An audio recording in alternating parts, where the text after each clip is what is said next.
काव्य मंच के संचालक हैं, गहरी बात बताते हैं। महफिल में जब वो आते हैं हर शह पर वो छा जाते हैं। वो साजिंदे हैं शब्दों के, सरस्वती के वरद पुत्र हैं वो। कवि कुमार विवेक नाम है उनका, कन्नौज की एक गौरवमयी विभूति है वो। ये शाम मस्तानी में आज शाम सुनिए कवि कुमार विवेक को, सिर्फ वॉइस ऑफ कन्नौज 90.4 मेगाहर्ट्ज पर, आवाज दिल की। नमस्कार, आप सुन रहे हैं वॉइस ऑफ कन्नौज 90.4 एफएम दबीर के साथ में, और प्रोग्राम चल रहा है ये शाम मस्तानी। जी हाँ, बिल्कुल ये शाम मस्तानी, क्योंकि शाम में हम किसी एक ऐसी पर्सनालिटी, किसी एक ऐसे आर्टिस्ट के साथ में आते हैं जो आपकी शाम को और भी बेहतरीन और ख़ूबसूरत बनाते हैं, आपकी शाम को रंगीन बनाते हैं। तरह तरह की बातें होती हैं, उनकी जर्नी के बारे में बातें करते हैं, उनसे तरह तरह के सवालात करते हैं। तो ऐसे ही खूबसूरत मेहमान, खूबसूरत पर्सनालिटी हमारे साथ में आज भी मौजूद हैं हमारे स्टूडियो में, वॉइस ऑफ कन्नौज के स्टूडियो में, जिनका हम इस्तकबाल करते हैं, जिनका हम वेलकम करते हैं। हमारे साथ में मौजूद हैं कवि कुमार विवेक साहब, जो एक जानी मानी हस्ती हैं, जानी मानी शख्सियत हैं कन्नौज की, जिन्हें आज की डेट में कन्नौज ही नहीं पूरा देश जानता है। जिनकी एक फेमस कविता ऐसी थी जो राम मंदिर के उद्घाटन पर बहुत ज़्यादा फेमस हुई, और आज उन्हें सभी लोगों का प्यार मिला और सभी लोगों से पहचान मिली। वो किसी तारुफ के मोहताज नहीं है। सबसे पहले तो कवि कुमार विवेक साहब, आपका बहुत बहुत वेलकम है, स्वागत है हमारे वॉइस ऑफ कन्नौज के स्टूडियो में। धन्यवाद। जैसा कि सर विवेक जी, हमने आपके बारे में सुना है, बहुत सारी बातें, बहुत सारी कविताएं हमने आपके बारे में सुनी है, आपकी सुनी है, और इतनी मतलब आप जो है फेमस हो गए हैं, इतनी ज़्यादा आपको हाइप मिली है इस दौरान, इस बीच में, कि मतलब सभी लोगों ने जो है आपकी कविताओं को पसंद किया। स्पेशली वो वाली कविता जिसके जिक्र जो है मैंने अभी किया था, और आपकी बात होती है बार बार। तो थोड़ा सा अपने लिसनर्स को, हमारे जो है वो बहुत बेचैन हैं आपके बारे में जानने के लिए, आपके बारे में, आपका तारुफ के लिए। तो थोड़ा सा इंट्रोडक्शन अपने बारे में थोड़ा सा बताएं सर, प्लीज। हसन साहब, पहले तो आपको बहुत बहुत बधाई, शुभकामनाएं, और 90.4 एफएम के सभी श्रोताओं को जो आज हमें सुन रहे हैं, लगातार इस एफएम को सुनते हैं, उन सभी का हार्दिक अभिनंदन और वंदन है। ये सब मां शारदे की अनुकंपा है जो आपने अभी चर्चा की। कन्नौज के लगभग मुझे 13 वर्ष हो गए कविता करते हुए। अनेक विधाओं में छंदबद्ध और छंदमुक्त कविताएं भी मैंने लिखी हैं। ये सब मां शारदे की अनुकंपा है कि वो कब, क्या और कैसे मुझसे लिखाती हैं। एक बार मैंने 4 पंक्तियां कही थी कि इम्तिहान लेकर परखती जिंदगी चखती मुझे, फलसफा गाती सुनाती हर घड़ी लगती मुझे, और मैं नहीं शायर न जानू शायरी की बंदिशें, शायरी लिखता नहीं मैं शायरी लिखती मुझे, शायरी लिखती मुझे। क्या बात है। तो ये काव्य यात्रा धीरे धीरे चलती जा रही है। बिल्कुल बिल्कुल। उद्देश्य मात्र इतना है कि लोगों की मन की बात कह सकें, और उस मन की बात कहने के भी एक सलीका हो, और उस सलीके में कुछ इस तरीके से बात कही जाए कि लोगों को आनंद भी आए और जीवन की एक नई दिशा भी उन्हें मिले। क्योंकि किसी ने बहुत अच्छा कहा है कि ठकुर सुहाते गीत सुनाना कवि का धर्म नहीं है, शासक को सतपथ दिखलाए कवि का कर्म यही है। बिल्कुल बिल्कुल, बहुत ही। तो हमारी कविताओं में यही प्रयास रहता है कि लोगों का मनोरंजन भी हो, उन्हें आनंद भी आए, और जीवन की एक नई राह भी मिले। बिल्कुल बिल्कुल, बहुत ही खूबसूरत बात कही आपने। किस तरह अपनी पोएट्री के अंदाज में आपने पूरी जो है सारी बातें कह डाली, और उम्मीद है हमारे लिसनर्स को अच्छा लगेगा और लगा होगा। और हम बात करेंगे आगे, सर आपसे सवाल करेंगे विवेक जी। तब तक छोटा सा लेते हैं ब्रेक और आते हैं लौट कर, फिर करते हैं आपसे बात।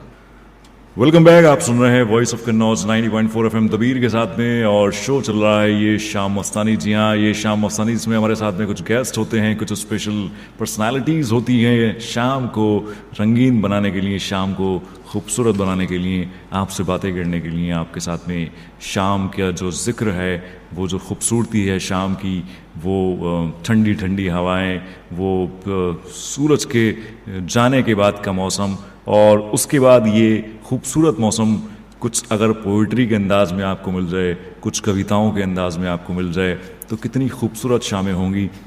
4 लाइनों से जो आज हमारे साथ में गेस्ट मौजूद हैं स्टूडियो में, मैं उनका फिर से वेलकम बैक कर रहा हूँ कि वो कहते हैं कि ज़िंदगी जाने कहाँ है, ज़िंदगी जाने कहाँ है और हम जाते कहाँ हैं, उसको हम पाने चले थे, उसको हम पाने चले थे, जिसको हम पाते कहाँ हैं। तो एक बार फिर से वेलकम है आपका कवि कुमार विवेक साहब। और जैसा कि हम बात कर रहे थे आपसे सवाल किया था, आपसे आपका इंट्रोडक्शन लिया, आपके बारे में जाना, आपके बारे में लिसनर्स ने जाना, आपने लिसनर्स को अपने बारे में बताया, तो उसी से रिलेटेड एक और सवाल है मेरे पास में छोटा सा। हमारे कुछ लिसनर्स हैं वो जानना चाहते हैं कि आपकी जो ये पोइट्री की जर्नी है, जो आप कविताएं करते हैं, जो पोइट्री करते हैं, शायरी करते हैं, तो ये सर कब से स्टार्ट हुई और ये कब से आपको ख्याल आया? किस चीज़ से इंस्पायर होकर आपने किया? इंटरमीडिएट पास कर चुके थे, 2-3 महीने का समय रहता है, तब फिर आप ग्रेजुएशन में एडमिशन लेते हैं जुलाई में। तो उन 2-3 महीनों के दौरान चूंकि मुझे हिंदी पढ़ने पढ़ाने का बड़ा शौक था, जी जी, तो हिंदी में जैसे भूषण है, महाकवि भूषण है, जी जी, इनके घनाक्षरी छंद बहुत अच्छे हैं, जी। मैं अक्सर उनको पढ़ा करता था। और सूर हैं, कबीर हैं, तुलसी हैं, बिहारी हैं, इनके भी रचनाएं मुझे बहुत अच्छी लगती थी। जी जी, तो उनको पढ़ते पढ़ते अचानक मई जून की छुट्टियों की ही बात है, एक दिन मई में ही ये बात हुई, 2011 की बात है, जी, कि मुझे प्रेरणा हुई, तो मैंने एक समय पर कविता लिखी। और उस समय चूंकि हमने 2010 में इंटरमीडिएट परीक्षा टॉप भी की थी, तो जो इंटर कॉलेज था हमारा, वहाँ के जो प्रधानाध्यापक थे, तो उन्होंने उस कविता को अपनी कॉलेज की मैगजीन में छाप भी दिया।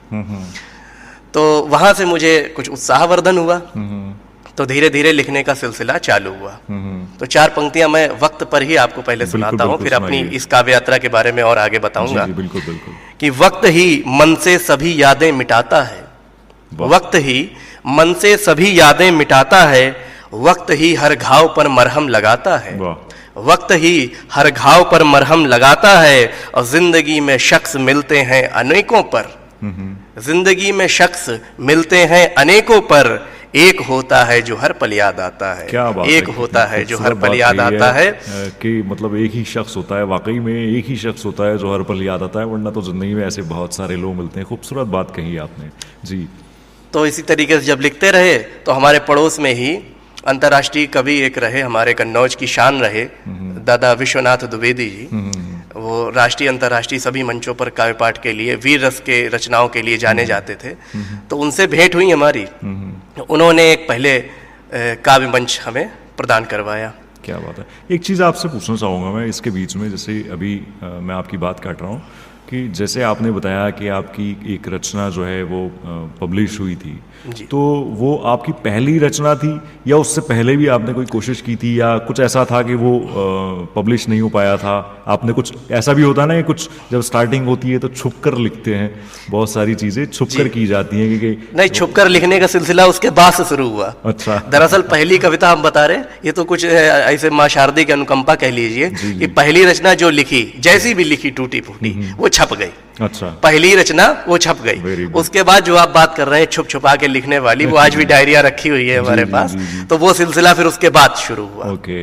हाँ, तो वो पहली रचना थी, वही लिखी। क्या बात है, मतलब कितनी खूबसूरत चीज़ है कि वैसे तो हमने बहुत सारे राइटर्स, पोइट्स के साथ में प्रोग्राम्स किए हैं और बहुत सारे लोगों को पर्सनली जाना भी है, तो ज़्यादातर ये होता है कि मतलब हर किसी का एक कॉमन सी चीज़ थी कि मतलब उनसे पूछा कि आपकी जो है स्टार्टिंग, आपकी जर्नी कैसे हुई, तो सबने कुछ ना कुछ यही कहा कि मतलब हमने छुपते छुपते डर डर के 2 लाइन्स लिखी, छुप कर लिखी, दिखाने से डरते से थे, लोगों को बताने से डरते थे कि यार हमने पता नहीं क्या रिएक्शंस होंगे लोगों के, लोग मजाक बनाएंगे, क्या बोलेंगे। तो ये सब चीज़ें हमने बहुत कॉमनली सुनी है बहुत सारे पोइट्स से, बहुत सारे राइटर्स से। बट आपके केस में जो है बिल्कुल दूसरा है, आपने जो लिखा वही पब्लिश हो गया फर्स्ट टाइम, फिर उसके बाद ही आपका सिलसिला छुपने छुपाने का शुरू हुआ। बहुत ही खूबसूरत जर्नी है। हम बात करेंगे, आपसे मिलेंगे, लिसनर्स आपके साथ में बात करेंगे, आपको सुनाएंगे और इनकी थोड़ी सी और पोएट्री, थोड़ी सी और उनकी कविताएं। तब तक सुन लेते हैं ये खूबसूरत सा गाना और लेते हैं ब्रेक। कहीं मत जाइए, सुनते रहिए वॉइस ऑफ कन्नौज 90.4 FM, आवाज़ दिल की। वेलकम बैक, आप सुन रहे हैं वॉइस ऑफ कन्नौज 90.4 FM दबीर के साथ में। जी हाँ, और प्रोग्राम चल रहा है ये शाम मस्तानी।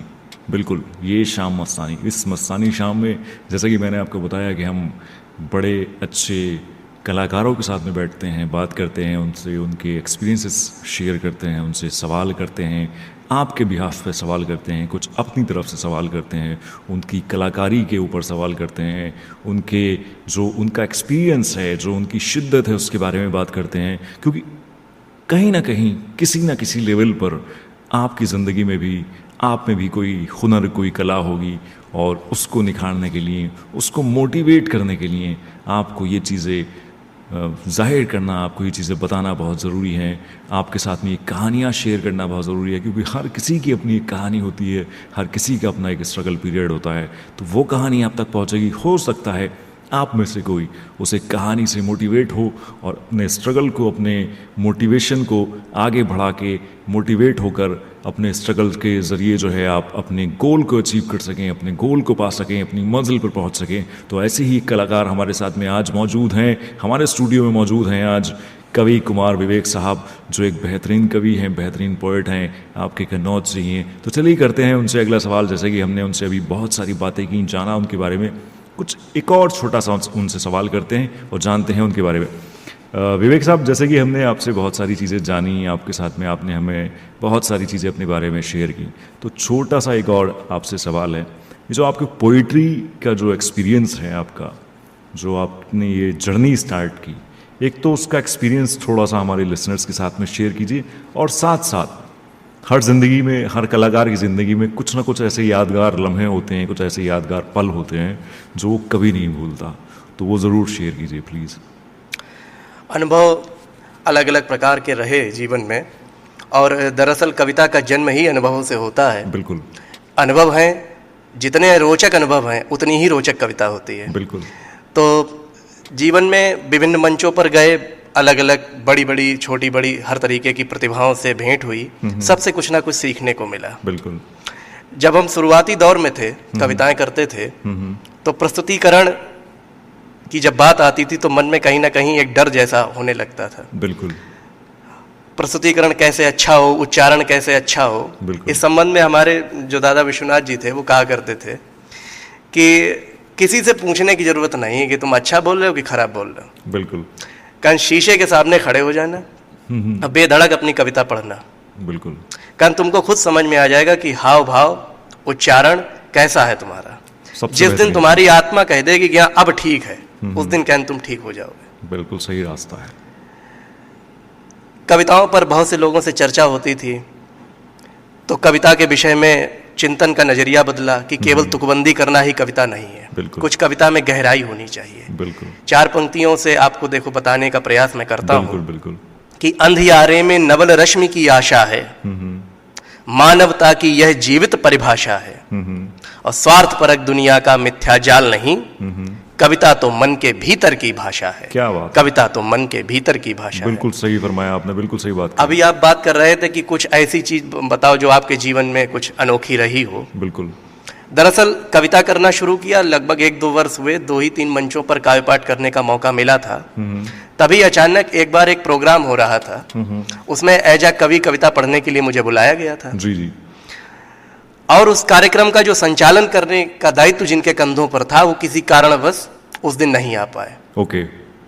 अब वहां पर जितने लोग थे वो कोई भी संचालन करने के लिए सिद्धहस्त नहीं थे, तैयार नहीं थे, या इतने कुशल नहीं थे, या करना नहीं चाहते थे, जो भी बात रही हो जी।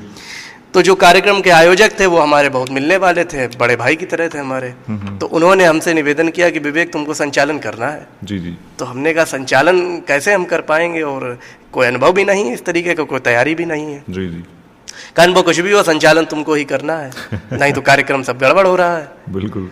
तो हमने ठीक है प्रयास करते हैं। अच्छा, उस समय हम संचालन करना चाहते थे, अंदर ही अंदर हम इसके लिए तैयारी किया करते थे। बिल्कुल। तो हमने आज मौका अच्छा है, उस दिन संचालन किया उस कार्यक्रम का। संचालन भगवती की कृपा से लोगों को बहुत पसंद आया। क्या बात। जिसके लिए हमने जो भी टिप्पणियां की वो जनता को भी खूब पसंद आई, और उन साहित्यकारों को भी खूब पसंद आई जिनको टिप्पणी करके हमने मंच पर काव्य पाठ के लिए आमंत्रित किया पहली बार में जी। तो बहुत सबको अच्छा लगा। उस दिन से ये आलम हुआ कि संचालन करेंगे तो विवेक ही करेंगे। अच्छा, क्या बात है। धीरे धीरे जो और संचालक थे जो संचालन किया करते थे वो कहने लगे कौन करे यार, विवेक तुम ही करो।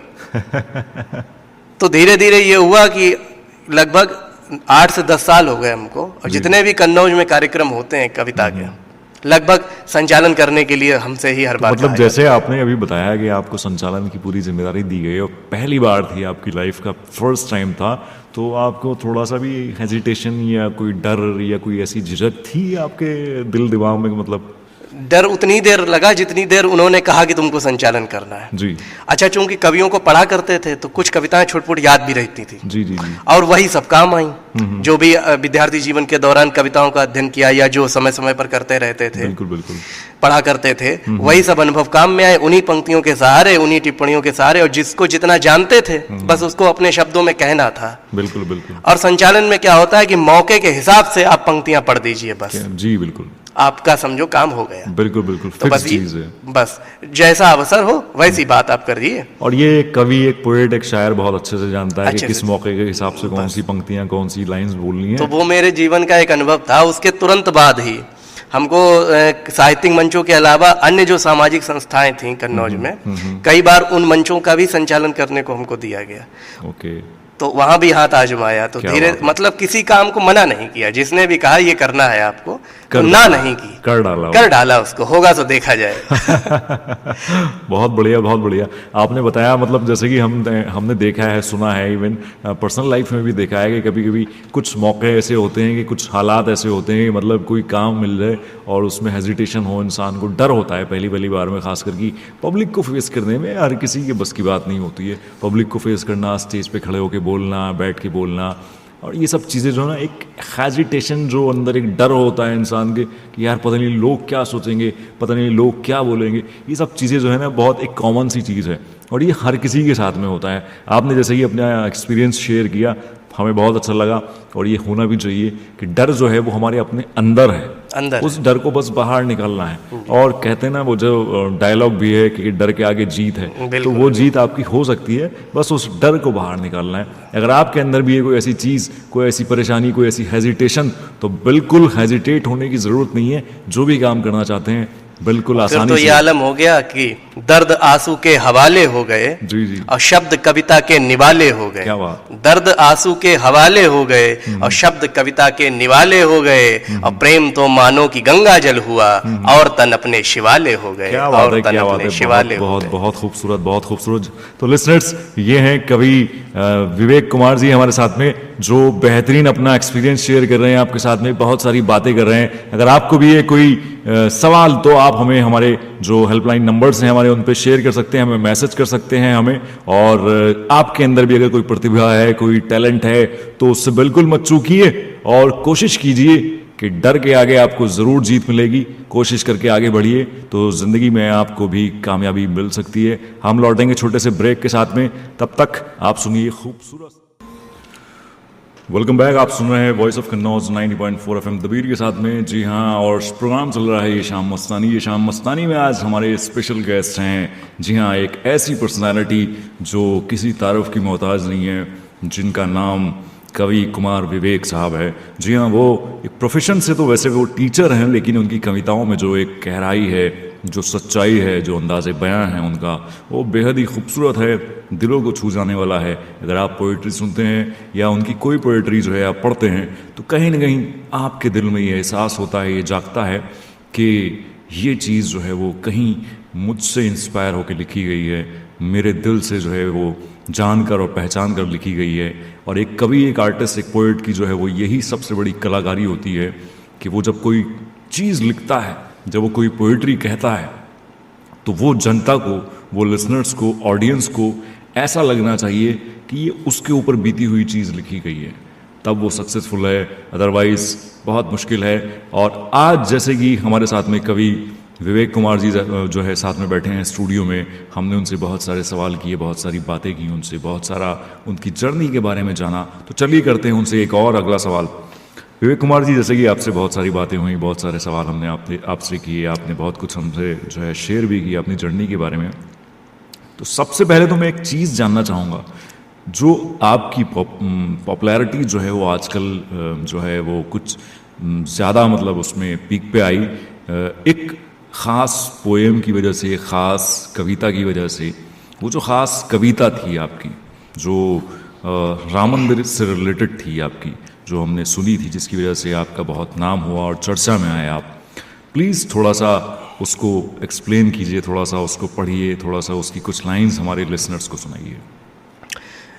दरअसल वो अवसर ऐसा था, अवसर की महत्ता ज़्यादा थी। जी। कविता तो उतनी महत्वपूर्ण नहीं थी, लेकिन अवसर इतना बड़ा था कि कविता उसके आगे छोटी होते हुए भी बहुत बड़ी हो गई। और उस समय के लगभग जनवरी में लगभग सभी समाचार पत्रों ने उसको प्रमुख रूप से निकाला भी। हिंदुस्तान ने बहुत अच्छा हमारा परिचय देते हुए उस कविता को प्रकाशित किया। तो वो कविता कुछ इस प्रकार थी कि अस्ताचल में छिपा सूर्य फिर उदित हुआ है, अवधपुरी का हर जनमानस मुदित हुआ है। अस्ताचल में छिपा सूर्य फिर उदित हुआ है, अवधपुरी का हर जनमानस मुदित हुआ है। पूरे हुए वचन रघुकुल की रीत निभाई, पूर्ण हुआ वनवास मिलेंगे चारों भाई। और सप्त सिंधु जल कलश उठाओ बारी बारी, हे सुमंत्र राज्याभिषेक की करो तैयारी। हे सुमंत्र राज्याभिषेक की करो तैयारी। तो इस तरीके से वो कविता थी, कुछ अंश मैंने आपको सुनाया। बिल्कुल बिल्कुल, बहुत खूबसूरत। अब यकीन हो गया कि मतलब आपने जो ये चीज़ लिखी थी, आपने जो कविता लिखी थी वो कितनी खूबसूरत थी और कैसे लोगों के दिलों तक पहुंची, कैसे लोगों ने उसको पसंद किया और अपना प्यार दिया, बेइंतहा प्यार दिया आपको। और आप इस टाइम जो है वो इस कविता के ज़रिए, इस पोइट्री के ज़रिए लोगों के दिलों तक पहुंच गए, लोगों के दिमागों तक पहुंच गए, लोगों के घरों तक पहुंच चुके हैं आप। जो भी नहीं जानता था शायद वो भी आपको जानता है आज। ये बहुत बड़ी बात है अपने आप में कि आप जो है एक ऐसे इंसान जिसको शायद ही मतलब जो है किसी ने मतलब आउट ऑफ मतलब सिटी के नाम पे, अगर मैं बात कहूँ तो शायद मेरी बात गलत नहीं होगी, आउट ऑफ सिटी के नाम पे, कन्नौज के नाम पे, कन्नौज में तो आपको लोग जानते ही हैं, लेकिन एक नेशनल लेवल पे आपको जानना, इंटरनेशनल लेवल पे जानना सिर्फ एक कविता की वजह से, ये अपने आप में बहुत बड़ी सक्सेस वाली बात है, ये बहुत बड़ी प्यार वाली बात है, ये बहुत बड़ी मतलब जो है कामयाबी वाली बात है जो आपको मिली है। लोगों ने आपको सराहा है, लोगों ने आपको प्यार दिया है, लोगों के दिलों तक पहुँचे हैं आप। तो एक चीज़ और मैं कहना चाहूँगा सर, जैसे कि आपकी जो अलग अलग तरह की आप कविताएं लिखते हैं, अलग अलग छंद होते हैं, रस होते हैं, क्या क्या चीज़ें उसके अंदर होती हैं, थोड़ा सा वो एक्सप्लेन कीजिए लिसनर्स के साथ में। देखिए, साहित्य में 9 रस बताए गए हैं। जी जी। उनमें प्रमुख रूप से वीर रस, सभी प्रमुख हैं, लेकिन कोशिश ये रहती है कि सभी रसों में और हर तरीके की विधाओं में लिखें। आजकल छंद मुक्त कविता का बड़ा प्रचलन है, तो उसमें भी प्रयास किया है, लेकिन हम मानते हैं कि इस सृष्टि में लय ही व्याप्त है, सर्वत्र लय व्याप्त है। तो जितनी लयबद्ध कविता यानी छंदबद्ध कविता मुझे अच्छी लगती है, उतनी मुझे छंद मुक्त कविता अच्छी नहीं लगती। हालांकि तुलना नहीं करनी चाहिए, दोनों ही अपने आप में अनुपम है। तो आपके बीच सबकी थोड़ी थोड़ी झलकियां रखने का प्रयास करूंगा आपके समय के बंधन के आधार पर। बिल्कुल बिल्कुल। तो सबसे पहले आप कुछ मुक्तक देखिए कि जिंदगी बावरी नहीं होती, जिंदगी बावरी नहीं होती, दर्द की डायरी नहीं होती, तुम अगर साथ साथ चलते तो इस कदर शायरी नहीं होती। क्या बात है, क्या बात है। इस कदर शायरी नहीं होती, बात अच्छी हो तो फिर गौर किया जाता है। बिल्कुल। बात अच्छी हो तो फिर गौर किया जाता है, दिल के बदले यहाँ पे दिल ही लिया जाता है। बिल्कुल है शिकायत उन्हें हम साथ नहीं चलते हैं, है शिकायत उन्हें हम साथ नहीं चलते हैं, साथ कदमों से नहीं दिल से दिया जाता है। क्या बात है, क्या बात। साथ कदमों से नहीं दिल से दिया जाता है। बहुत खूबसूरत। एक मुक्तक देखें कि इस तरफ है जिंदगी उस पार तुम हो। इस तरफ है जिंदगी उस पार, इस तरफ है जिंदगी उस पार तुम हो, तुम नदी हो तुम किनारा धार तुम हो। क्या बात। तुम नदी हो तुम किनारा धार तुम हो, और तुम सदा मुस्कान मेरी प्रीति तुम हो, हूँ विकल बस इसलिए उस पार तुम हो। क्या बात हूँ है, विकल बस इसलिए उस पार। खूबसूरत पोएट्री, खूबसूरत लाइंस आपने पढ़ी और एकदम दिल जो है वो बहुत ज़्यादा खुश हो गया है ऐसी खूबसूरत पोएट्री सुन के, ऐसी खूबसूरत जो है वो कविताएं सुन के। आपके जो अंदाज़ हैं, आपका जो लिखने का तरीक़ा है वो बेहद ही खूबसूरत है, हमें बेहद पसंद आया। उम्मीद है हमारी तरह हमारे लिसनर्स को भी अच्छा लगा होगा और उन्होंने भी बहुत ज़्यादा एंजॉय किया होगा। हम बात करेंगे आपसे लौट के, फिर कुछ सवाल आपसे और करेंगे, तब तक सुन लेते हैं ब्रेक और सुन लेते हैं खूबसूरत सा गाना। लिसनर्स कहीं मत जाइए, सिर्फ एंजॉय कीजिए वॉइस ऑफ कन्नौज 90.4 FM, आवाज़ दिल की। Welcome back. आप सुन रहे हैं वॉइस ऑफ कन्नौज 90.4 एफएम दबीर के साथ में। जी हाँ, और ये प्रोग्राम चल रहा है ये शाम मस्तानी, जिसमें हमारे साथ में है एक स्पेशल गेस्ट, एक स्पेशल मेहमान, जिनके साथ में हम बात कर रहे हैं बहुत सारी, और बातें करने के साथ साथ उनसे सवाल कर रहे हैं, उनकी कला के बारे में उनसे जान रहे हैं, उनकी जो आर्ट है उसके बारे में उनसे बहुत सारी चीज़ें पूछ रहे हैं। कुछ आपके बिहाफ पे, कुछ अपने बिहाफ पे जानने की कोशिश कर रहे हैं कि कैसे उन्होंने अपनी जर्नी को स्टार्ट किया, कैसे उन्होंने इस मुकाम तक जो है वो पहुँचे। तो जी हाँ, आज हमारे साथ में मौजूद हैं कवि कुमार विवेक साहब स्टूडियो में। तो चलिए करते हैं उनसे एक और अगला सवाल और बात करते हैं आगे। विवेक साहब, जैसे कि आपने इतनी सारी बातें कही, इतना सब कुछ हमने जाना आपके बारे में, इतने सारे सवालात किए आपसे, आपने एक्सप्लेन किया बहुत अच्छी तरह से, आपने अपनी इतनी प्यारी प्यारी पोइट्री जो है आपने शेयर की हमारे लिसनर्स के साथ में, हमारे साथ में। हमें बहुत अच्छा लगा, हमारे लिसनर्स को भी बहुत अच्छा लगा। तो उन्हीं के बिहाफ में मैं एक और छोटा सा आपसे सवाल कर रहा हूँ कि जैसे कि आपने इतनी अच्छी पोइट्री लिखते हैं आप, और आपने बताया था कि पब्लिश भी होती है, तो कौन कौन से वो प्लेटफॉर्म्स हैं जहाँ पे आपकी ये पोइट्री जाती है और पब्लिश होती है? थोड़ा सा वो हमारे लिसनर्स को बताइए, ताकि कुछ ऐसे भी होंगे लिसनर्स हमारे जो आपको ढूंढेंगे और जगह जगह पर, मतलब जहाँ जहाँ पब्लिश आपकी पोइट्री होती है, कविताएं जाती हैं, तो वो लेके पढ़ने की कोशिश ज़रूर करेंगे। भारत में कई पत्रिकाएं निकलती हैं जी। और हमारे जो बड़े कवि हैं, हमारे अग्रज हैं जिनसे हम जुड़े हुए हैं, उनके माध्यम से कभी किसी न किसी पत्रिका में छपने का काम हो जाता है। जैसे भोपाल से एक पत्रिका निकलती है अभ्युदय, उसमें अक्सर छपा करते हैं। दिल्ली की एक दिल्ली टुडे करके निकलती है, उसमें छप जाते हैं। और ऐसे और अपने स्थानीय अखबार जो हैं उनमें रचनाएं प्रकाशित होती रहती हैं जो अपने कन्नौज में आते हैं। तो इस तरीके से कई पत्रिकाएं, कुछ के मुझे नाम भी अभी याद नहीं आ रहे। तो इन पत्रिकाओं में उधर से आता है कि आपने जो नई रचना लिखी हो तो हमको भेज सकते हैं। कन्नौज में कोई मैगजीन, कोई ऐसा पेपर जहां आपकी कन्नौज में एक मैगजीन निकलती थी, अभी कुछ कारणों से वो बंद हो गई है। तो उस मैगजीन में छपा करते थे, वो कहानी को अभिव्यक्ति के ही तत्वावधान में छपती थी। तो उसमें अक्सर ये रचनाएं हमारी छपा कुछ प्लेटफॉर्म्स सर्जना की गंध लिपि करके एक चलती, उसमें छपे। इसके अलावा और कहाँ जो है वो लिसनर्स ऑडियंस आपको देख सकती है, ढूंढ सकती है आपको? यूट्यूब चैनल है हमारा, वहाँ देख सकते हैं। वहाँ किस नाम से है आपका? कवि कुमार विवेक, हिंदी वर्णमाला के अक्षरों में टाइप करें कवि कुमार विवेक, तो वहाँ से आप हमको सुन सकते हैं, देख सकते हैं। और कन्नौज में जितने भी कवि सम्मेलन होते रहते हैं उनमें हर जगह हमारी लगभग मौजूदरी 90%, 99% सोशल मीडिया का यूज करते हैं। सोशल इसके मीडिया अलावा में आप फेसबुक, इंस्टाग्राम, वहाँ पर भी हमारे वीडियोस उपलब्ध हैं।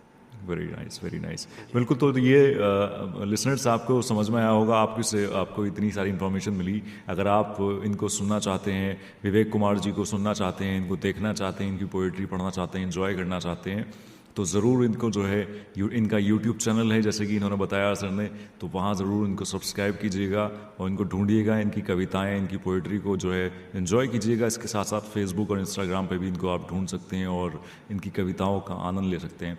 कुछ 2-4 लाइनें हो जाएं। अभी श्रृंगार रस की ही कविताओं का सिलसिला चल रहा है, तो उसी सिलसिले में देखिए एक प्रेम पर कविता आपके बीच रखते हैं। जी जी। हम अच्छे खासे बैठे थे, बात चल रही थी मित्रों से। जी। हम अच्छे खासे बैठे थे, बात चल रही थी मित्रों से, ना जाने क्यों तभी अचानक मेरा हृदय उदास हो गया। वजह न कोई समझ सके हम, फिर सोचा शायद उस नभ में फिर बादल गहराया होगा, याद हमारी आई होगी उसने अश्रु बहाया होगा। क्या बात। याद हमारी आई होगी, याद हमारी उसने अश्रु बहाया होगा। क्या बात है। लोगों ने बस तन को चाहा, हमने उनका मन चाहा। लोगों ने बस तन को चाहा, हमने उनका मन चाहा। चंद लम्हे चाहे लोगों ने, पर मैंने जीवन चाहा। क्या बात। कुछ कपड़ों के जैसे पल पल साथ बदलते रहते हैं, कुछ कपड़ों के जैसे पल पल साथ बदलते रहते हैं, पर मैं जिसमें दिखूं सदा मैंने ऐसा दर्पण चाहा। क्या पर मैं जिसमें दिखूं सदा मैंने ऐसा दर्पण चाहा। क्या बात है, कितनी खूबसूरत लाइंस आपने बोली हैं। उम्मीद है हमारे लिसनर्स को ज़रूर एंजॉय कर रहे होंगे। कुछ कविता ऐसी भी होती है, तो हम आपको छंद वाली कविता सुना रहे थे, लय वाली। कुछ कविता आजकल बिना छंद वाली भी प्रचलित हैं, गद्य कविताएं, नई कविता कहते हैं जिसे। उसमें 4 पंक्तियां देख लीजिए, कविता इतने में ही हो जाएगी जी। आज वह पुराना बैग फट गया। देखिए 4 लाइनों में बात खत्म। आज वो पुराना बैग फट गया। आज वह पुराना बैग फट गया। बिखर गई वे सब सूखी हुई गुलाब की पंखुड़ियां। क्या बात। बिखर गई वे सब सूखी हुई गुलाब की पंखुड़ियाँ, पर अफसोस मेरा ये बिखराव देखने के लिए तुम उपस्थित नहीं थे। क्या बात है, कितनी खूबसूरत बात कही आपने। 4 लाइनों में जो है एक मतलब एक खूबसूरत जो है आपने एक गुलदस्ता पेश किया है, आपने एक फ्लावर पॉट जो है वो पेश किया है और बहुत ही खूबसूरत लगा, बहुत ही अच्छा अंदाज़ आपका, बहुत ही अच्छी पोइट्री आपने, ये कविताएं जो हैं वो लिखी, ये कविता सुनाई आपने। कैसे हमारे लिसनर्स ने इसको एंजॉय किया और ज़रूर इसको एंजॉय करेंगे और उम्मीद है मुझे किसी ने इसको चुपके से लिख भी लिया होगा कहीं ना कहीं अपनी किसी डायरी में, अपनी किसी उसमें नोटबुक में ज़रूर इसको जो है वो नोट डाउन कर लिया होगा। और नोट डाउन की बात आप कर रहे हैं, मुझे 4 पंक्तियां और याद आ रही हैं, हालांकि बीच में आपकी बात काट रहा हूँ। बिल्कुल बिल्कुल कि हमने अपना सब कुछ खोया जी। ना जाने किस चाहत में, हमने अपना सब कुछ खोया ना जाने किस चाहत में, सब कुछ पाकर भी तुम तरसे ना जाने किस राहत में। क्या बात है। सब कुछ पाकर भी तुम तरसे ना जाने किस राहत में, मन का मोर तुम्हारा चंचल ठौर दूसरा पाएगा, मन का मोर तुम्हारा चंचल ठौर दूसरा पाएगा, पर वादा है तुमसे प्रियतम मुझसा और न पाएगा। क्या बात है, क्या बात है, मुझसे और ना पाएगा। कितनी खूबसूरत लाइंस आपने जो ये है नोट लिखी डाउन हैं। कर सकते हैं। बिल्कुल बिल्कुल, ये आप छुप कर जो है वो लिख सकते हैं कहीं ना कहीं अपनी डायरी में, कहीं ना कहीं अपने नोट पैड में, और आपके काम आने वाली पोइट्री है। क्योंकि वो कहा ना कि कहते हैं कि पोइट वो है, राइटर वो है, कवि वो है, शायर वो है जो कुछ लिखे तो वो आपके दिल को छू जाए और आपको आप बीती नज़र आए उसमें, वही पोइट्री जो है कामयाब है, वही कविताएं जो है कामयाब हैं।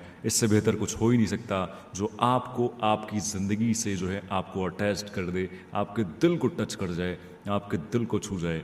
ऐसी कहानी, ऐसी पोइट्री आपको हर कोई नहीं सुना पाएगा। हम लौटेंगे छोटे से एक ब्रेक के साथ में, तब तक सुन लेते हैं ये खूबसूरत सा गाना। आप लोग कहीं भी जाइए, बस एंजॉय करते रहिए। वॉइस ऑफ कन्नौज 90.4 FM, आवाज़ दिल की। वेलकम बैक, आप सुन रहे हैं वॉइस ऑफ कन्नौज 90.4 FM दवीर के साथ में, और प्रोग्राम चल रहा है ये शाम मस्तानी। जी हाँ, इस मस्तानी शाम में आपकी शाम को मस्ताना करने के लिए, रंगीन करने के लिए, खूबसूरत बनाने के लिए हम वॉइस ऑफ कन्नौज पड़ी शाम मस्तानी लेकर आते हैं, प्रोग्राम लेकर आते हैं जिसमें तरह तरह के कलाकार हमारे साथ में मौजूद होते हैं स्टूडियो में, और तरह तरह की हम बातें उनसे करते हैं, तरह तरह के सवाल उनसे करते हैं, उनकी जर्नी के बारे में जानते हैं, उनकी कला के बारे में जानते हैं।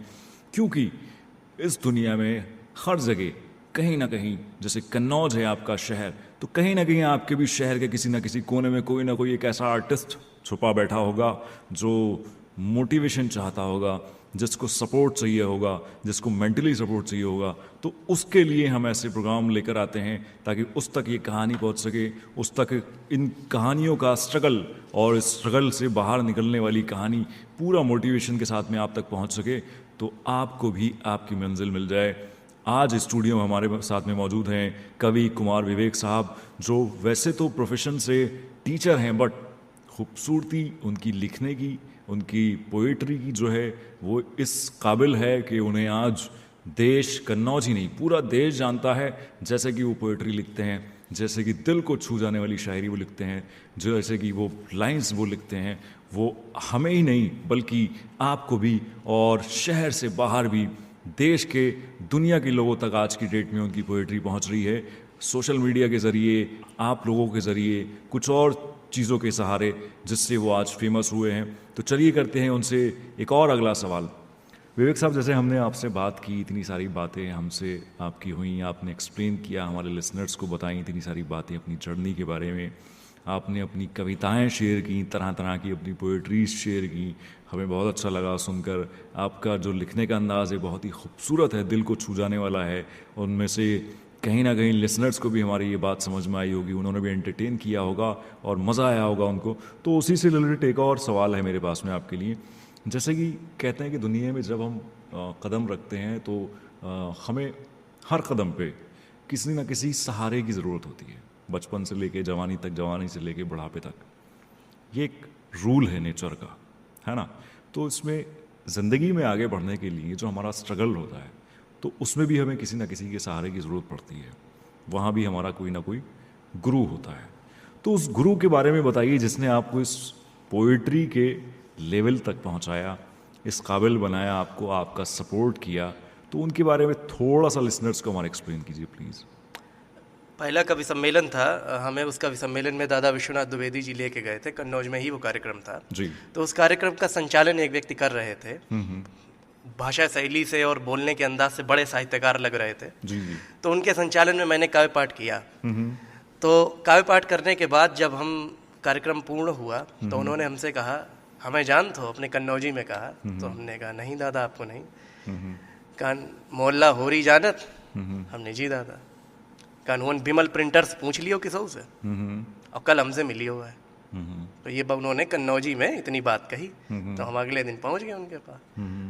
तो उन्होंने कहा लिखते तुम बहुत अच्छा हो लेकिन अभी कहीं थोड़े परिमार्जन की आवश्यकता है, तो अगर तुम सीखना चाहो समझना चाहो तो तुमसे बातें की जाएं। तो हमने बिल्कुल, तो जो भी उन्होंने समझाया उनको हमने ध्यान से सुना।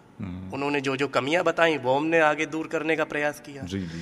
जो भी कविता लिखते थे उनके पास ले जाते थे जी और जी। जचवाते थे। जी जी। तो वो कविता लिखने की, पढ़ने की, कहने की बारीकियों से जी जी। हमें लगातार अवगत कराते रहे। सिलसिला कई वर्ष चला। जी जी।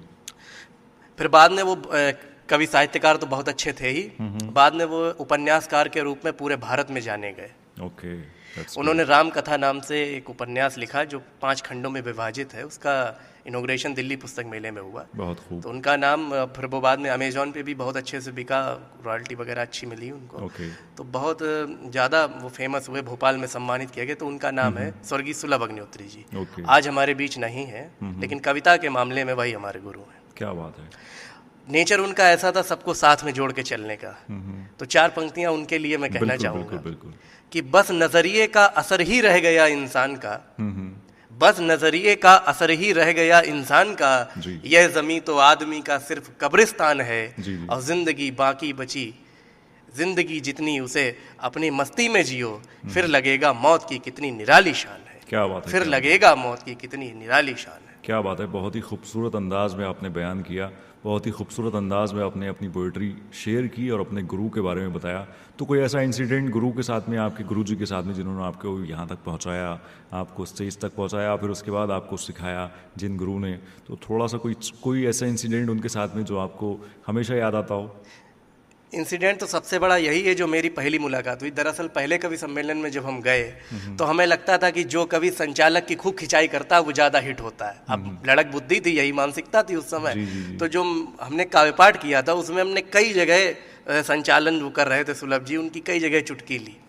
तो बाद में हमें ये लगा कि हमसे ये कह रहे हैं मोहल्ला होरिम मिलन नहीं हो तो हो सका जी हमें डांटे बाद में या फिर कहें कि तुमको संचालक ऐसे ऐसे कहना चाहिए। तो वो तो पता ही नहीं था। सुना करते तो लगता था कि थोड़ी चोंचें होती हैं जब कभी संचालक में, तो पब्लिक को ज़्यादा मजा आता है। बिल्कुल।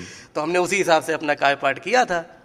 कहीं कहीं तो हम अपनी गरिमा से भी बाहर चले गए। जी जी। लेकिन इस बात का रत्ती भर उन्होंने बुरा नहीं माना और इस तरीके से हमको जो है उन्होंने बताया कि लगा कि इससे ज़्यादा अपनापन तो कोई हमारे प्रति दिखा ही नहीं सकता। बहुत बड़ी बात है ये। तो जिंदगी जब तक मिली है आदमी बनकर रहो, फिर लगेगा मौत की कितनी निराली शान है। क्या बात है। क्या बात है। कितनी खूबसूरत बातें कहीं। तो लिसनर्स आपने देखा कि कितना जो है खूबसूरत अंदाज, कितने खूबसूरत अंदाज में विवेक जी ने अपने गुरु जी के बारे में बताया। हालांकि आज वो उनके बीच में मौजूद नहीं है लेकिन फिर भी गुरु तो गुरु होता है, वो रहे या ना रहे उसकी यादें हमेशा रहती हैं क्योंकि वो और रास्ता एक बात पकड़ वो के। कहा करते थे बिल्कुल। कि कहना अभी तुम्हारा, हम कहते दादा हमने कैसी कविता लिखी जरा बताइए। कहन ठीक है अच्छी है कविता तुम्हारी लेकिन कहना अभी वो बात नहीं आ रही। तो हमने वो बात कब आएगी? कहन वो बात जब आएगी जब बिगड़ियो, कहन जब बिगड़ जाइयो तब कहन वो बात आएगी। अब उन्होंने जिस परिप्रेक्ष्य में कही हो, हमने जिस परिप्रेक्ष्य में समझा, तो आज खैर काफी कुछ ठीक है। बिल्कुल, तो वो बिल्कुल। यही कहा करते थे कि जब विवेक बिगड़ जाइयो तब कहन वो बात कविता में आ जाएगी। बिल्कुल बिल्कुल बिल्कुल। खूबसूरत बातें आपने उनके साथ में जो है उनकी शेयर की हमारे साथ में, हमारे लिसनर्स के साथ में। और गुरु तो गुरु होता है, वो कहते हैं ना कि मतलब जैसे पैदा करने वाला जो है वो बड़ा होता है, तो ऐसे ही आपको पालने वाला भी बहुत बड़ा होता है। और पालने वाला आपको आपको आपके साथ आपको लेकर चलने वाला, आपको रास्ता दिखाने वाला, आपकी मंजिल तक पहुंचाने वाला और आपको सिखाने वाला सबसे बड़ा गुरु आपका वो होता है। सबसे बड़ा वो भगवान के समान होता है जिसने आपको रास्ता दिखाया, आपकी मंजिल तक पहुंचाया और आपको जो है इस काबिल बनाया कि आप 4 लोगों के बीच में बैठ सकें, बात कर सकें, अपनी पर्सनालिटी को जो है वो लोगों तक दिखा सकें, पहुंचा सकें। ये अपने आप में बहुत बड़ी बात है कि कोई आपको अच्छा गुरु मिल जाए आज के ज़माने में बहुत मुश्किल है। आप भी अगर चाहते हैं अपनी ज़िंदगी में सुधार तो कोई ऐसा गुरु ज़रूर ढूंढिए जो आपको अच्छी तरह से रास्ता दिखाए, आपको सिखाए, आपको समझाए, ताकि आप भी अपनी ज़िंदगी में आगे बढ़ सकें। तब तक कहीं मत जाइए, एंजॉय कीजिए खूबसूरत सा गाना।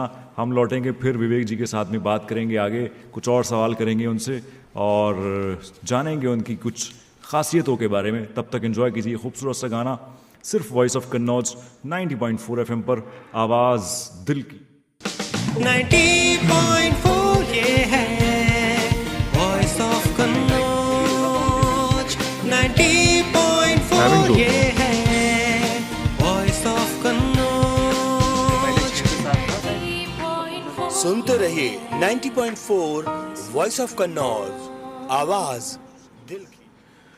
वेलकम बैक, आप सुन रहे हैं वॉइस ऑफ कन्नौज 90.4 FM दबीर के साथ में, और शो चल रहा है ये शाम मस्तानी। जी हाँ, इस मस्तानी शाम में आज हमारे साथ में स्टूडियो में मौजूद हैं ऐसे बेहतरीन कवि, बेहतरीन राइटर जो आपको बेहतरीन कविताएं सुना रहे थे, बेहतरीन पोएट्री सुना रहे थे और आपके साथ में गुफ्तगू कर रहे थे, बातें कर रहे थे, बहुत सारी अपनी एक्सपीरियंसेस शेयर कर रहे थे और बताई हैं उन्होंने अपने बारे में बहुत सारी ऐसी बातें जो शायद एक आपके लिए सीख हो सकती है, शायद आपके लिए एक मोटिवेशन हो सकती है।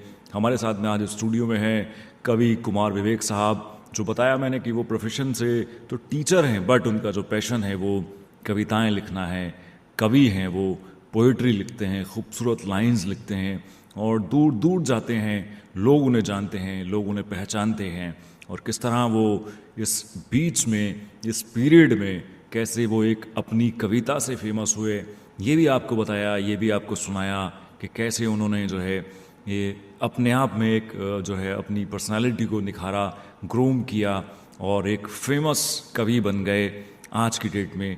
वो हमारे साथ में स्टूडियो में मौजूद हैं। तो चलिए, हमने जैसे कि उनसे बहुत सारे सवाल किए, एक और जाते जाते हमारा जो है आखिरी सवाल कर लेते हैं उनसे। विवेक जी, जैसे कि आपने बहुत सारी बातें हमारे साथ में शेयर की, हमारे लिसनर्स को अपने बारे में बताया, अपने पीरियड्स के, अपने स्ट्रगल के, अपने एक्सपीरियंसेस शेयर किए आपने, इतनी बहुत सारी खूबसूरत पोइट्री आपने शेयर की। मैं ये जानना चाहता हूँ अपने बिहाफ पे भी और हमारे लिसनर्स के बिहाफ पे भी, आजकल के हिसाब से कविताओं और शायरी को आप एक तो किस नज़रिए से देखते हैं, ये थोड़ा एक्सप्लेन कीजिए। और आज के ज़माने में जो सोशल मीडिया है, आपने देखा है तरह तरह के पोएट बन गए हैं, तरह तरह के राइटर्स बन गए हैं, है ना, बहुत मतलब बेतुकी शायरी, बेतुकी कविताएं। कभी कभी तो ऐसा लगता है कि किसी का ना सर है ना किसी के पैर हैं। तो मतलब ये सब चीज़ें आजकल चल रही हैं, तो आपको इन सब चीज़ों को कैसे आप देखते हैं, थोड़ा सा एक्सप्लेन। देखिए, कहावत है साहित्य समाज का दर्पण होता है। बिल्कुल। साहित्य में वो चीज़ आनी चाहिए जो समाज को एक दर्पण दिखा सके, एक आईना दिखा सके, ताकि समाज अपने अंदर भी सुधार करे। तो कविताओं को फिर बिगड़ना नहीं चाहिए, कविता को बहुत ज़्यादा सशक्त रहना चाहिए। कहा जाता है 3 तत्व जिसमें मौजूद हैं वो कविता है, रस, छंद और अलंकार, और साथ ही शब्द शक्ति। जी। जिस कविता में जितनी ज्यादा शब्द शक्ति होगी वो उतने ही ज्यादा लोगों तक पहुंचेगी। आप तुलसीदास जी की रामचरितमानस इसीलिए बहुत ज्यादा प्रसिद्ध हुई कि उसको पीएचडी कर रहा एक जो विद्वान है वो भी पढ़ता है जी। और एक नजरिए से देखता है, और जो खेत में किसानी कर रहा, खुरपी चला रहा, वो भी तुलसी के दोहे चौपाई गुनगुना रहा है। तो उनकी कविता विद्वान से लेकर के और एक किसान तक पहुंची। बिल्कुल। दोनों के बीच लोकप्रिय, इसीलिए तुलसी तुलसी हो गए। बिल्कुल। तो मेरा कहना है कि जब कोई कविता लिखे तो उसे अपना मूल्यांकन करना चाहिए कि हम जरा अपनी कविता में एक स्तर बना के चलें। बिल्कुल। क्या हमारी कविता में रस, छंद और अलंकार हैं? अगर नहीं है तो उनको पिरोने का प्रयास करें। बिल्कुल। शब्द शक्ति ऐसी हो कि बात लोगों के समझ में भी आ जाए और खुला खुला कोई ऐसी बात भी ना कही जाए जिससे कोई किसी को तकलीफ हो या फिर ऐसा हो कि बात का स्तर गिर जाए, कहने का बिल्कुल तरीका ही गिर जाए। जी।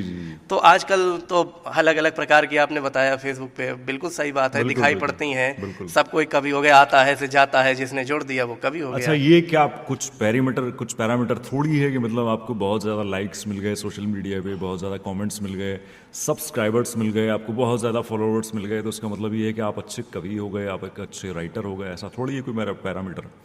आजकल तो कुछ भी चल रहा है। तुलसीदास जी ने कहा है कि स्वांता सुखाय रघुनाथ गाथा, मैं जो ये लिख रहा हूँ ये मैं अपने संतोष के लिए लिख रहा हूँ जी। मेरे साथ साथ जिन्हें संतोष होगा उन्हें अच्छी लगेगी जी। तो लाइक्स बहुत हो जाना, शेयर्स बहुत हो जाना, फॉलोवर्स बहुत हो जाना, ये किसी भी कविता के अच्छे होने का कोई मानक नहीं है, किसी कवि के अच्छे होने का कोई मानक मैं तो नहीं से मानता। बिल्कुल सही बात है। क्योंकि अभी आप जाइए और सड़क पे खड़े होके लोगों को जीवन जीने की सही सीख समझाने लगिए तो मुश्किल से 4 आदमी भी नहीं आपके पास खड़े होंगे। और अगर कोई कपड़े शर्ट उतार के अगर नृत्य करने लगे सड़क पे तो उसको देखने के लिए 50 लोगों की भीड़ जमा हो जाएगी। ये भी कुछ इसी तरीके से है कि जो जितना उल्टा सीधा और बचकानी हरकतें कर रहे हैं और मनोरंजन उत्पन्न कर रहे हैं, बिल्कुल उनके लाइक शेयर बढ़ते जा रहे हैं। मनोरंजन करना कोई बुरी बात नहीं है, लेकिन मनोरंजन के साथ साथ हम ये भी तो देखें कि हम आने वाली पीढ़ी को सीख क्या दे के जा रहे हैं। सही बात है। जब तक हम ये नहीं देखेंगे तब तक हमारी कविता करना, हमारा कविता लिखना या हमारा कवि बनना कभी सार्थक नहीं होगा। बिल्कुल बिल्कुल। तो जाते जाते कोई मैसेज देना चाहेंगे यूथ के लिए जो इस पॉइंट ऑफ व्यू से सोचते हैं या देखते हैं या कोशिश करते हैं पोइट्री करने की? बिल्कुल, या कोई भी कला। बिल्कुल कहना चाहूँगा एक कविता के माध्यम से। देखिए कि हो सके तो मेरी बातें 4 ये सुन लो महज, हो सके तो मेरी बातें 4 ये सुन लो महज, इस जहां में वह बड़ा जो आदमी जितना सहज, इस जहां में वह बड़ा जो आदमी जितना सहज, अब सहजता खो गई उसकी नुमाइश रह गई, अब सहजता खो गई उसकी नुमाइश रह गई, जो कसम गंगा की खाते थे उसी में बह गई। जिंदगी कुछ यूं हुई कि ठौर अब मिलता नहीं, जिंदगी कुछ यूं हुई कि ठौर अब मिलता नहीं, धन तो मिलता है सुकून का कौर अब मिलता नहीं। क्या बात है। धन तो मिलता है सुकून का कौर अब मिलता नहीं, लोग बस मकसद लिए चारों तरफ फिरते मिले, लोग बस मकसद लिए चारों तरफ फिरते मिले, कुछ तो पैसों के लिए नीचे बहुत गिरते मिले, और सैकड़ों लाखों में ऐसे लोग भी आकर मिले जिनके न दुश्मन से कोई शिकवे गिले, ये सकल संसार उनके बुद्धि बूते पे टिका, आदमी जो आखिरी दम तक लड़ा और ना बिका। क्या बात। आदमी जो आखिरी दम तक लड़ा और ना बिका। क्या बात है। आदमी जो आखिरी दम तक लड़ा और ना बिका। तो इन्हीं के साथ कुछ और बातें ये हैं कि जी कुछ और शेयर करना चाहेंगे? कुछ और शेयर करना चाहते हैं आपके बीच जी। हालांकि लगभग हमने प्रयास किया हर रस की कुछ ना कुछ सुनाए। एक चीज बस छूट रही है, अगर आपका आदेश हो जी जी तो 1 मिनट में। बिल्कुल बिल्कुल। हमने आपको बिठाया इसी वजह से कि आप कुछ शेयर करें। इसमें कुछ जिंदगी की सीख भी मिलेगी जी जी। और गजल के भाव में ये लिखी गई है। देखें कि जिंदगी थोड़ा नजर भर देखिए, जिंदगी थोड़ा नजर भर देखिए, हार कर भी हूं सिकंदर देखिए। क्या बात है। जिंदगी थोड़ा नजर भर देखिए, हार कर भी हूं सिकंदर देखिए, और फर्ज सर ईमान अपना बेचकर, फर्ज सर ईमान अपना बेचकर, मत कभी जीते जी मर कर देखिए। क्या बात है। मत कभी जीते जी मर कर देखिए, जिंदगी थोड़ा नजर भर देखिए, हार कर भी हूं सिकंदर देखिए, और दर बदर क्यों ढूंढते फिरते उसे, दर बदर क्यों ढूंढते फिरते उसे, एक दफा अपने भी अंदर देखिए, बहुत खूबसूरत, एक दफा अपने भी अंदर देखिए, जिंदगी थोड़ा नजर भर देखिए, हार कर भी हूं सिकंदर देखिए। और शेर है कि जब लगा सब मुश्किलें सुलझा गईं, जब लगा सब मुश्किलें सुलझा गईं, जब लगा सब मुश्किलें सुलझा गईं, तब नया तूफान का मंजर देखिए। वाह। तब नया तूफान का मंजर देखिए, जिंदगी थोड़ा नजर भर देखिए, हार कर भी हूं सिकंदर देखिए। और यार मेरे पहले तुम इंसान बनो जी। जल्दी हिट होने के चक्कर में आजकल लोग बहुत कुछ कर रहे हैं, जल्दी फेमस हो जाए, शॉर्टकट्स अपना रहे हैं।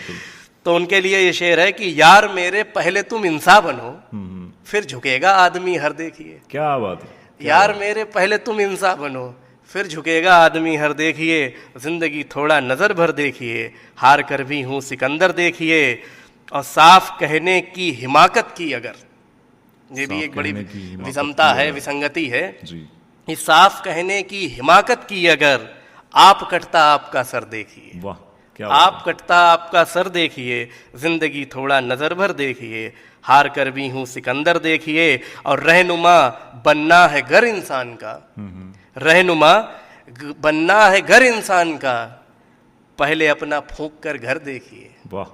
रहनुमा बनना है घर इंसान का, पहले अपना फूंक कर घर देखिए, जिंदगी थोड़ा नजर भर देखिए, हार कर भी हूं सिकंदर देखिए। और आखिरी शेर है इसका कि खामियां मेरी गिनाओ मत मियां, खामियां मेरी गिनाओ, खामियां मेरी गिनाओ मत मियां, मुझसे पहले अपने भीतर देखिए, वाह, क्या मुझसे बात है। पहले अपने भीतर देखिए। बहुत खूबसूरत अंदाज में आपने जो है ये बहुत गज़ल बहुत सुनाई। धन्यवाद। बहुत खूबसूरत लगा, बहुत अच्छा लगा हमें, और हमारे लिसनर्स को भी मज़ा आया होगा, हमें भी अच्छा लगा, हमारे लिसनर्स को भी जो है अच्छा लगा होगा, और उन्होंने खूब एंजॉय किया होगा, एंटरटेन किया होगा आपकी गज़ल्स को, आपकी पोइट्री को। आपने जो कविताएं हर अंदाज में जो है शेयर की हैं, यहाँ तक आप वॉइस ऑफ कन्नौज के स्टूडियो तक आए, आपने अपनी कला को दिखाया, आपने अपनी कला का मुजाहिरा किया, इतनी खूबसूरत अंदाज में आपने बयानबाजी की, इतने खूबसूरत अंदाज में आपने एक्सप्लेनेशन किया। ये बहुत ही कार्यक्रम खूबसूरत भी बात आपने है। बहुत सुंदर संचालित किया। नहीं, बिल्कुल, और बिल्कुल बहुत सर। अच्छे से आप भी एक अच्छे श्रोता के तौर पर मुझे मिल गए, तो ये 1 बिल्कुल, घंटे का कार्यक्रम 2 घंटे चल गया और बहुत अच्छा लग रहा है। बिल्कुल बिल्कुल और आपके एफएम की प्रसिद्धि के लिए, इसके आगे बढ़ने के लिए मैं बहुत बहुत शुभकामनाएं देता बिल्कुल, हूँ। बिल्कुल, आपको thank बहुत you। बहुत शुभकामनाएं देता हूँ। बिल्कुल, सबका thank प्यार you। मिले, सबका विश्वास मिले, बिल्कुल। जिंदगी आगे अच्छे ढंग से चलती रहे। बिल्कुल, थैंक यू। आपने इतना कीमती वक्त दिया, आपने देखिए किस तरह जो है वो सफ़र गुजर गया और पता ही नहीं चला कब 2 घंटे गुजर गए, वक्त का कुछ भी पता नहीं लगा।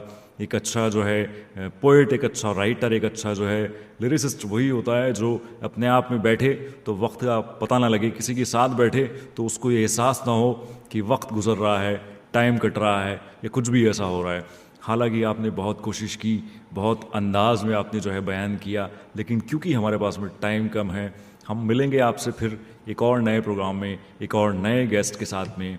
हम सुनाएंगे आपको एक और नई कहानी, एक और नई स्टोरी, एक और नया स्ट्रगल, एक और नई चीज़ आपके साथ में लेकर आएंगे, एक और नई पर्सनालिटी के साथ में आपकी खिदमत में हाजिर होंगे। तब तक कहीं मत जाइए, सिर्फ एंजॉय कीजिए ये वॉइस ऑफ कन्नौज का ख़ास प्रोग्राम, ये शाम मस्तानी, और सुनते रहिए वॉइस ऑफ कन्नौज 90.4 FM, आवाज़ दिल।